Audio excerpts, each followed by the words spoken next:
क्या आप रोज सोना खरीदते हैं? क्या आपको याद है कि आपने आखिरी बार सोना कब खरीदा था और किस कीमत पे खरीदा था? क्या आने वाले समय में सोने की कीमत या बाजार में उसकी उपलब्धता पर असर पड़ सकता है? क्या हमारे सोना खरीदने या ना खरीदने से देश की अर्थव्यवस्था पे कोई फर्क पड़ सकता है?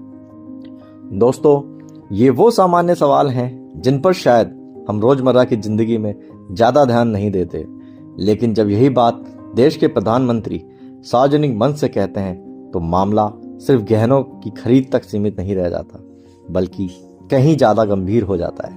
क्योंकि आज सच्चाई यह है कि भारत हर साल अरबों डॉलर का सोना विदेशों में खरीदता है, और जितना ज्यादा सोना आयात होगा उतना ज्यादा डॉलर देश के विदेशी मुद्रा भंडार से बाहर जाएगा, जिसका असर भविष्य में भारत द्वारा विदेशों से खरीदी जाने वाली चीजों की कीमतों पर पड़ सकता है।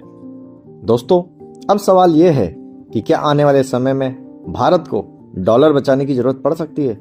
क्या दुनिया की बिगड़ती परिस्थितियों का असर अब भारत की अर्थव्यवस्था पर भी दिखाई देने लगा है? आज की इस वीडियो में हम समझेंगे कि आखिर सरकार बार बार सोना, ईंधन और अनावश्यक खर्च कम करने की बात क्यों कर रही है, और इसका आपकी जिंदगी से क्या संबंध है। नमस्कार दोस्तों, आप देख रहे हैं जीवन ब्लॉग। दोस्तों, आज की चर्चा शुरू करने से पहले मैं चाहूंगा कि जो लोग हमारे चैनल पर नए हैं वे हमारे चैनल को सब्सक्राइब करके हमारी फैमिली का हिस्सा बन जाए। साथ ही जो लोग पहले से ही हमारी फैमिली का हिस्सा हैं वे वीडियो को ज्यादा से ज्यादा लाइक और शेयर करके अपना प्यार देना ना भूलें। दोस्तों, पिछले कुछ दिनों में सरकार की तरफ से कई दिलचस्प बातें सुनने को मिली हैं, जैसे ईंधन बचाइए, स्थानीय उत्पादों का ज्यादा से ज्यादा उपयोग कीजिए, अनावश्यक आयात को कम कीजिए, वर्क फ्रॉम होम को बढ़ावा दीजिए और अब सोना कम खरीदने की सलाह। पहली नजर में यह एक सामान्य सलाह लग सकती है, लेकिन अर्थव्यवस्था की भाषा में देखें तो इसके पीछे बहुत बड़ा तर्क छिपा हुआ है, और उसे समझने के लिए हमें पहले यह समझना होगा कि आखिर सोना देश की अर्थव्यवस्था को कैसे प्रभावित करता है। पार्ट 1, आखिर भारत सोने पर इतना निर्भर क्यों है? दोस्तों, भारत दुनिया के सबसे बड़े सोना खरीदने वाले देशों में से एक है।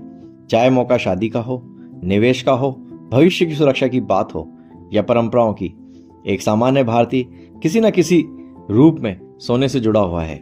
लेकिन यहां सबसे बड़ी बात क्या है?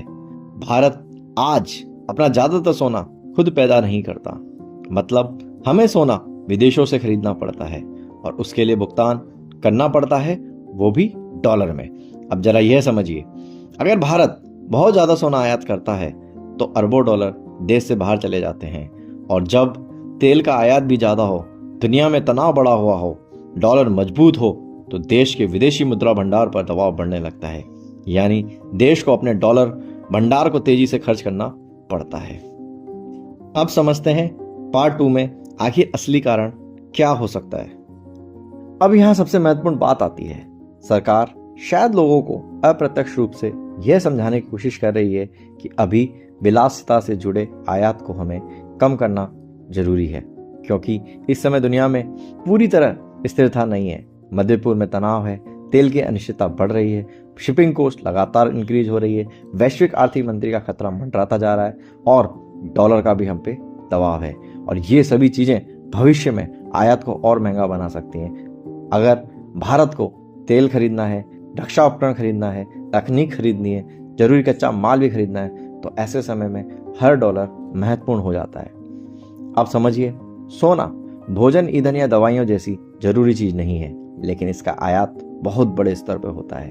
इसलिए शायद सरकार चाहती है कि देश का पैसा ज्यादा उत्पादक क्षेत्रों में जाए, ना कि केवल निष्क्रिय सोना खरीदने में।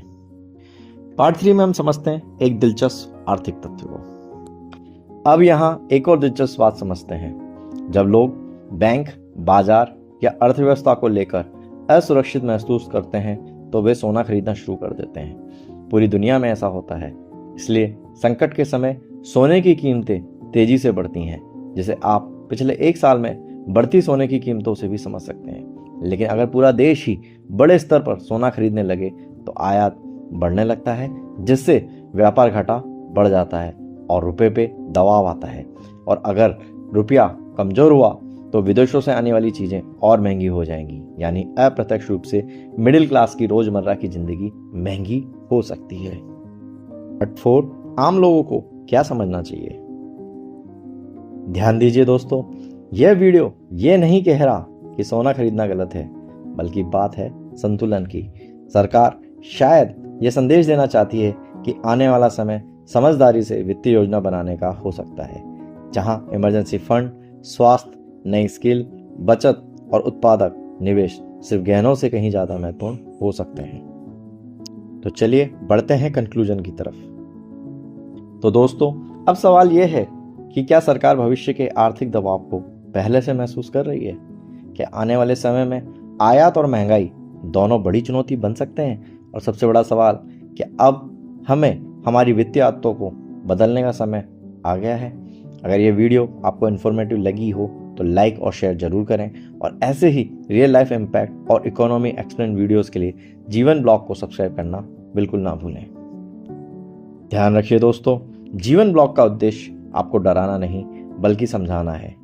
यहाँ वीडियो आपको जगाने के लिए बनाए जाते हैं, ना कि डराने और धमकाने के लिए। कमेंट सेक्शन में जरूर बताइए कि आज की आपको ये वीडियो कैसी लगी और सरकार द्वारा दी गई इस सलाह पर आपकी क्या राय है। धन्यवाद दोस्तों।